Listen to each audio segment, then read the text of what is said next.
Hi fans, I want to wish everybody a Merry Christmas.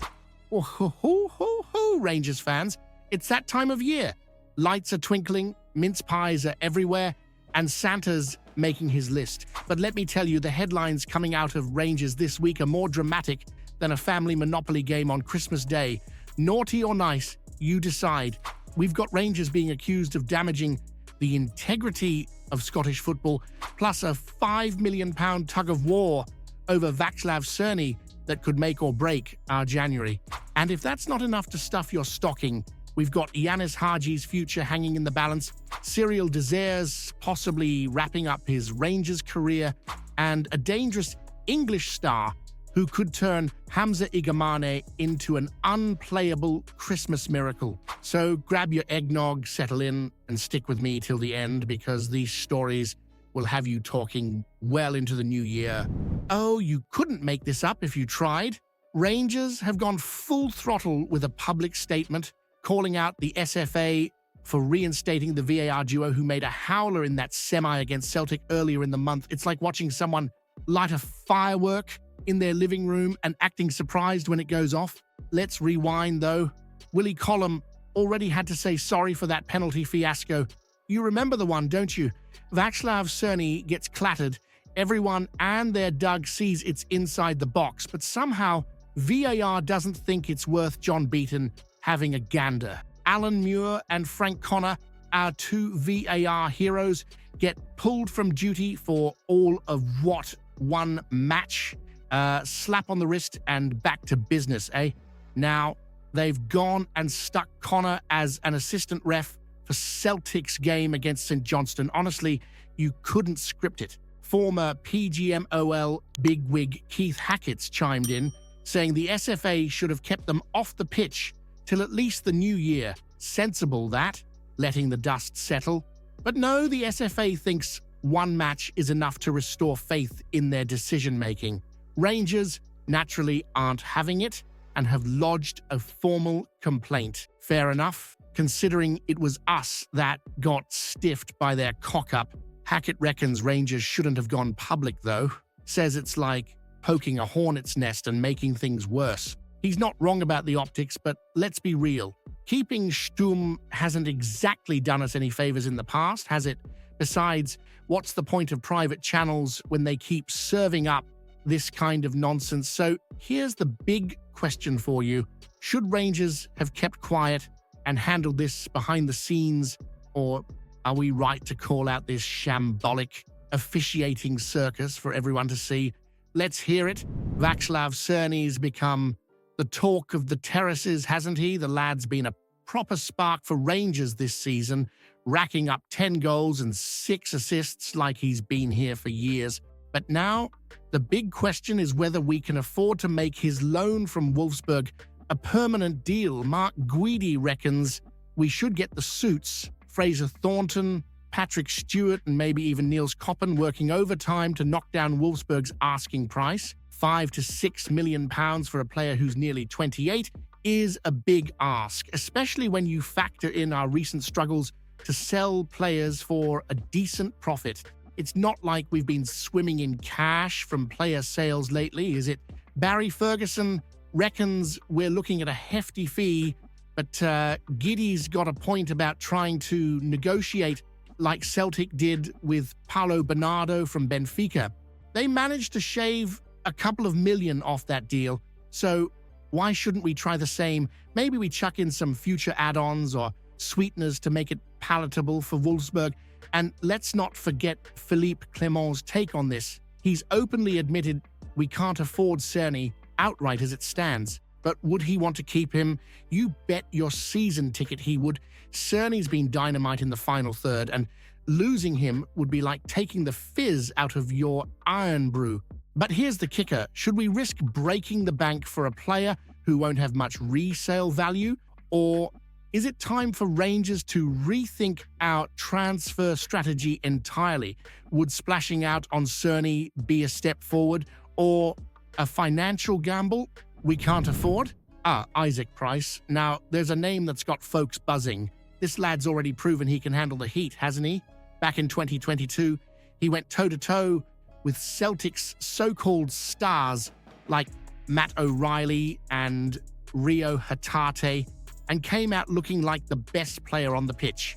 And let's not pretend that's not worth something, especially since Rangers have spent far too many afternoons chasing shadows in midfield against those lot. What's even more impressive is how Price stood out despite being thrown into the deep end, a double pivot no less, against a team like Celtic. Frank Lampard wasn't handing out compliments for free either when he said the lad was the best on the park. That's no small praise from a Premier League legend. And now he's tearing it up for Standard Liège, knocking in a hat trick for Northern Ireland that had folks comparing him to none other than Jude Bellingham. Big boots to fill, but you can't ignore the potential there. Here's the kicker. At just 21, he's got the versatility we've been crying out for. Stick him in the middle, let him push forward, or even have him sit deep. He's not phased. And with Rangers reportedly prioritizing flexible players like this, you can see why he's on the radar. The price tag, £1.7 million, feels like a bargain, doesn't it? For a player who's still growing and could potentially boss our midfield for years, it's hardly a gamble, but let's not get carried away just yet. Remember, Standard Liège only nabbed him because Everton couldn't convince him to stay. If we do land him, he's got to prove he can handle the expectations that come with pulling on the famous blue shirt. So here's one to chew over. Is Isaac Price the kind of player Rangers need to rebuild their midfield dominance, or is this just another flash-in-the-pan transfer rumor that'll leave us wondering what might have been? So, Ianis Hagi's future is back on the radar, and his agent Giovanni Bacali has been out there putting a damp cloth on the flames of speculation. Seems like the Italian press are trying to whip up a January move, but Bacali's basically told them to have a mince pie and calm down until the transfer window actually opens. Fair enough, eh? His point about big transfers not usually happening in the winter window is a good one. Let's face it, January's all about plugging gaps, not splashing out on marquee signings. And if clubs are after Hagi, they'll need to bring more than just rumors and half-baked interest. Bacali even threw in a cheeky swipe saying, unless it comes from Fabrizio Romano, it's probably just noise. Gotta love a bit of agent sass. Now, the real story here isn't just whether Hagi's staying or going. It's how well he's turned things around since being handed a proper chance under Philippe Clement after being sidelined and, let's be honest, treated pretty poorly by the club for a while. He's come back stronger.